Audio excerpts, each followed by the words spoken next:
ये MCQ 60 है और इसमें हमें क्या पता करना है, इसमें हमें इक्विलिब्रियम लेवल ऑफ आउटपुट पता करना है। तो इसमें लिखा तो नहीं है, लेकिन इक्वेशन देख के आपको पता चलेगा कि ये एक्चुअली ISLM मॉडल का है। अगर आपने ISLM मॉडल पढ़ा होगा तो आपको पता होगा कि ISLM मॉडल से रिलेटेड ही सारे इक्वेशन दिए गए। यानी ISLM मॉडल में आपको गुड्स मार्केट का इक्विलिब्रियम निकालना है। तो जैसा कि देखिए, ये जो पोर्शन है ये है गुड्स मार्केट का इक्विलिब्रियम निकालने के लिए, और ये जो पूरा पोर्शन दिया हुआ है ये मनी मार्केट का इक्वेशन सब दिया हुआ है। तो उसी दोनों के बीच में जब इक्विलिब्रियम होता है तब हम एक इक्विलिब्रियम आउटपुट पे पहुंचते हैं। वहीं ISLM मॉडल में इक्विलिब्रियम होता है। जैसे देखिए, गुड्स मार्केट में अपना इक्विलिब्रियम होता है, मनी मार्केट में अपना इक्विलिब्रियम होता है, और फिर दोनों को मिलाकर भी एक इक्विलिब्रियम बनेगा। अब जैसे गुड्स मार्केट में इक्विलिब्रियम क्या होता है, Y इज इक्वल टू यानी output is equal to consumption plus investment, ये टू सेक्टर मॉडल में। उसी तरह मनी मार्केट में क्या होता है, money supply is equal to money demand. ठीक, तो जब आप इसे सॉल्व करेंगे तो यहाँ कंजम्पशन का जो फंक्शन है आप उसे रखेंगे, और फिर ये इन्वेस्टमेंट फंक्शन है आप उसे इन्वेस्टमेंट की जगह पे रखेंगे। और उसी तरह जब इसको आप सोल्व करेंगे तो ये जो मनी सप्लाई की जगह पे आप मनी सप्लाई जो है उसे रखेंगे। और ये अब देखिए, MD जो है मनी डिमांड है, उसके दो कंपोनेंट होते हैं। एक को कहते हैं हम ट्रांजेक्शन डिमांड फॉर मनी, यानी अपनी, यहाँ आप देख सकते हैं ट्रांजेक्शन डिमांड ऑफ मनी का इक्वेशन दिया हुआ है।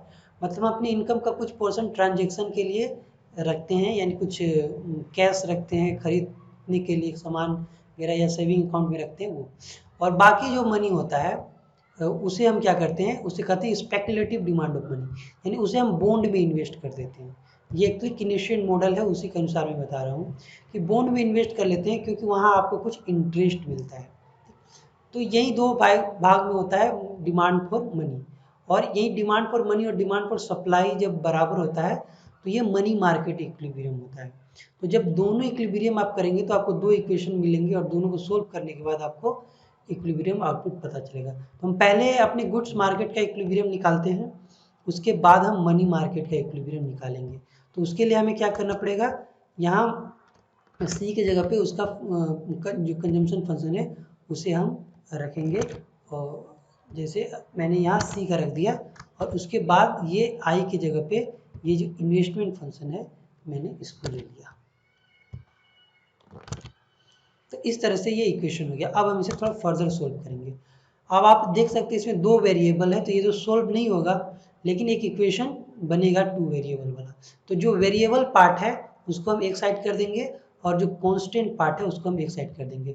जैसे यहाँ y तो ऑलरेडी है, और यहाँ ये 0.7 को ले जाएंगे हम लेफ्ट हैंड साइड, तो ये प्लस था वो माइनस में हो जाएगा, यानी 0.7y यहाँ पर हो जाएगा। ठीक, और 0.7 नहीं, ये हो गया। फिर ये i भी एक वेरिएबल, इसे इस साइड ले जाएंगे तो ये प्लस में हो जाएगा, यानी प्लस 100i हो जाएगा। उसके बाद बाकी सारी चीज़ें 102 एंड 150 को जोड़ देंगे, ये दोनों राइट हैंड साइड में ही है, इसमें कुछ नहीं करना है, तो सिर्फ जोड़ देना है, तो 252 हो जाएगा।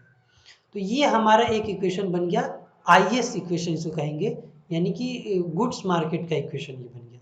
अब हम मनी मार्केट में इक्विलिब्रियम का इक्वेशन देखेंगे कि क्या होता है। तो जब मनी मार्केट में आप जाएंगे तो वही सप्लाई फॉर मनी 300 है, MS देख रहे हैं 300 है, तो वहाँ पे आप 300 लिखिएगा।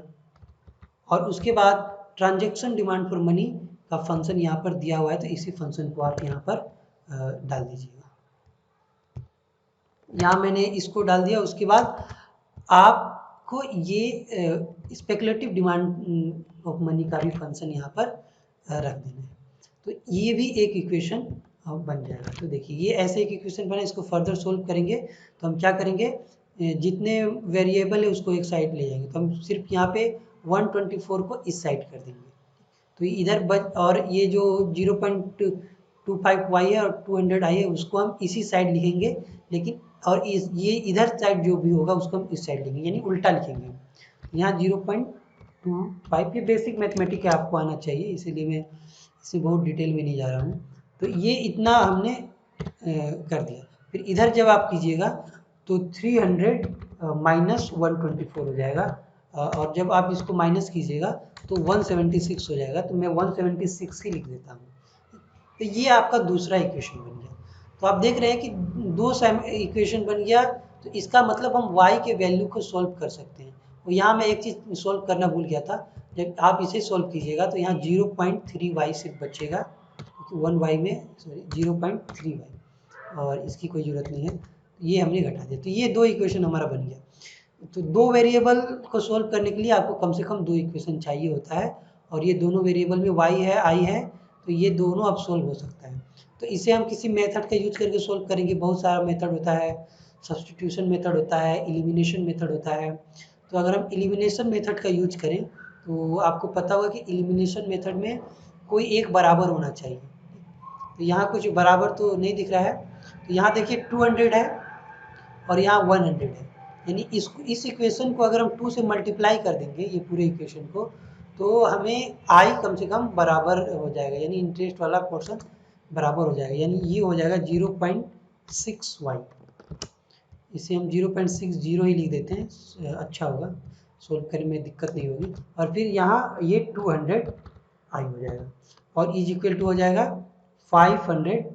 तो ये इक्वेशन हमारा अब बन गया। तो इसे ही अब हम सोल्व करेंगे। अब जैसे इस इक्वेशन को हमने यहाँ पर लिख दिया, जैसे मैंने इसको लिया और मैंने इसे यहाँ पर लिख दिया, इसे ही हम सोल्व करेंगे। उसके बाद इसे मैंने इसके इतना ही लेना है, इसे मैंने इसे यहाँ पर लिख दिया। तो अब इसको देख सकते हैं आप, बहुत आसानी से सोल्व कर सकते हैं कि यहाँ जो होगा ये जो 200 आई है ये ख़त्म हो जाएंगे, यानी कि यहाँ सिर्फ क्या बचेगा, ये दोनों को हम जोड़ देंगे, 0.85y बचेगा, और इज इक्वल टू इन दोनों को जब आप जोड़ दीजिएगा 680 यहाँ पर होगा। तो ये आपका बन गया। अब इसको सोल्व करके आप y निकाल सकते हैं, जो कि आपका इक्विलिब्रियम आउटपुट है। तो जब आप इसे सोल्व करेंगे तो आपका यही होगा, y is equal to 680 by 0.85। और जब आप इसे सोल्व करेंगे तो आपका निकल के आएगा 800। तो यही हमारा इक्विलिब्रियम आउटपुट हो गया। अगर आपका इक्विलिब्रियम इंटरेस्ट रेट भी पूछा जाता तो आप क्या करते, किसी एक इक्वेशन में इस y के 800 को रख देते, तो आपका इक्विलिब्रियम इंटरेस्ट रेट भी निकल जाता। जैसे इसमें अगर आप y को 800 रख दीजिएगा तो आपका इक्विलिब्रियम इंटरेस्ट रेट निकल जाएगा। खैर पूछा नहीं गया है, लेकिन फिर भी मैं समझने के लिए इसे एक बार सोल्व कर देता हूँ। जैसे मैंने यहाँ पर अब 800 मैंने रख दिया, तो ये कितना हो जाएगा, तो हम इसे ऐसे लिख सकते हैं 200, और फिर इधर 176 को इधर ले आएंगे, तो ये 176 हो जाएगा माइनस में, और इधर बचेगा 200 आई। और जब आप इसे फर्दर सोल्व करेंगे तो ये कुछ ऐसा होगा, और जब आप इसे और आगे सोल्व करेंगे तो मेरे ख्याल से ये कट जाएगा और 0.12 होना चाहिए, ऐसा ही कुछ आएगा। इतना परसेंट इंटरेस्ट आपका आएगा। मैंने बस आपको बताया कि इसे कैसे सोल्व करना है, ये पूछा नहीं गया, इसीलिए मैं इसे उतना सोल्व नहीं कर रहा हूँ। तो आप देख लीजिएगा, बस मैंने प्रोसेस बता दिया है आपको। फिलहाल हमें इक्विलिब्रियम आउटपुट हमें सिर्फ पता करना था, जो कि 800 है, वो हमें मिल गया है, और ऑप्शन में भी दिया हुआ है, और शायद ज़्यादातर लोगों ने सही भी किया है।